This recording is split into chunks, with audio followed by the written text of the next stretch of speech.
पावसाला सुरुवात झाली का सर्व परिसर मस्त असं हिरवागार होतो आणि सर्व जी झाडं आपण लावलेली असतात ते एकदम बहरून निघतात.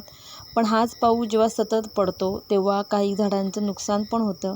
तर इथे बघा सर्व माझ्या पपई हा मोडून पडल्यात आणि एक पपई जी रेडी झालं आहे ते तोडून घेते आणि इथे पण एक पपई कशी मोडून पडलं आहे आणि बरंचसं माझ्या पपई सर्व खराब झाल्या. आणि इथे पण बघा, इथे मी काकडीचे वेल लावले होते आणि त्याला छान अशी फुलं यायला सुरुवात झाली होती. पण भरपूर पाऊस पडत होता आणि इथे पाणी साचलं, त्याच्यामुळे इथले काकडीचे वेलसुद्धा सर्व खराब होऊन गेले. तर असा सतत पाऊस पडला की असं बऱ्याचशी झाडं आपली खराब पण होतात. आणि बघा इथे सुद्धा भरपूर असं पाणी साचलेलं आहे, कारण पाऊस रोज 8-10 दिवसापासून रोज चालू आहे.